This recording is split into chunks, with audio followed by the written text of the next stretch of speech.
Padrões de forrageio de peixes em diferentes inclinações dos microhábitats em recifes, rochoso e biogênico.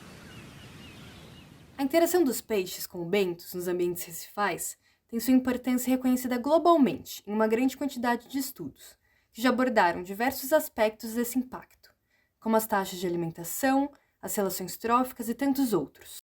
Mas pouquíssimos trabalhos já investigaram esses detalhes nos ângulos de alimentação dos peixes. Assim, nosso estudo buscou entender mais sobre como se dá a exploração de ângulos de inclinação dos peixes recifais, ao se alimentarem no substrato.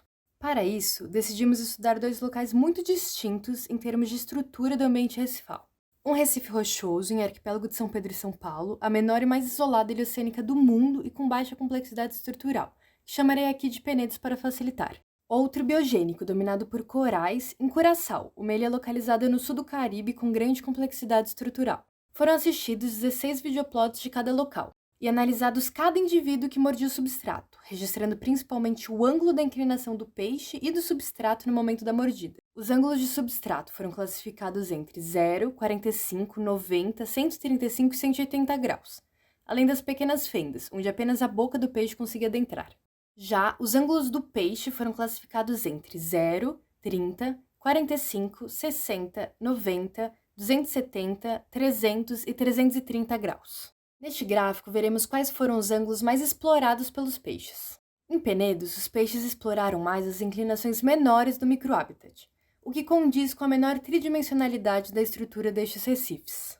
Para herbívoros, isso pode também estar relacionado ao local em que seu alimento mais cresce, preferencialmente onde chega a luz solar. Lá, os raspadores predominam, principalmente Melictis niger, mordendo majoritariamente de forma perpendicular aos substratos planos, o que provavelmente se deve ao ângulo de ataque típico da espécie para se alimentar na superfície.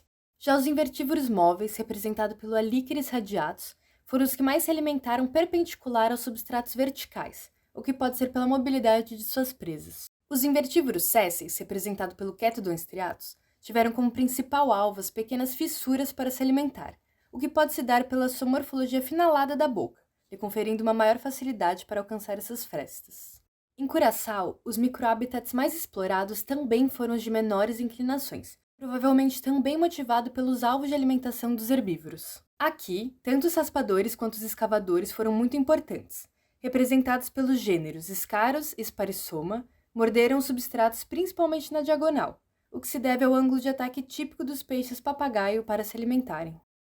Também apresentaram uma maior mobilidade quanto à amplitude de ângulos explorados, o que pode ser devido à maior riqueza de espécies que interagem com bentos, e portanto levando a uma maior partição de nicho entre eles ao explorarem o recife.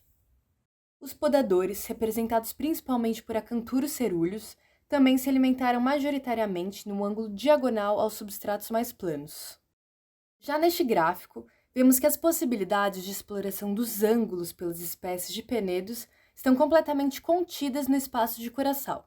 Ou seja, de todas as combinações de ângulos mordidos pelos peixes de penedos, há correspondentes similares em Curaçao, enquanto Curaçao tem explorações completamente diferentes de penedos. Isso porque em Curaçao vemos grupos de peixes que não existem em penedos, como peixes papagaios e cirurgiões, assim como uma complexidade do ambiente recifal muito maior, resultando em explorações distintas.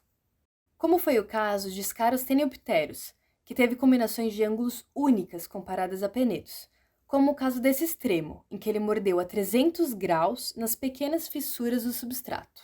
E Acanthurus cerúleus, mordendo a 300 graus em substratos de 135 graus. Já aqui dentro, Melictis niger é o que mais aparece em penedos, explorando diversos tipos de ângulos, mas principalmente a 90 graus em substratos de 0 graus. Outro peixe que aparece bastante em penedos é o herbívoro territorialista Stegache sanctipauli, como aqui, em que ele morde perpendicular a uma superfície vertical. Concluindo, este é um importante estudo para entender em detalhes como funciona a partição dos nichos alimentares e dessa interação dos peixes com o substrato. Quanto mais a fundo sabemos sobre isso, mais conhecemos sobre como se dá a estruturação dos sistemas recifais.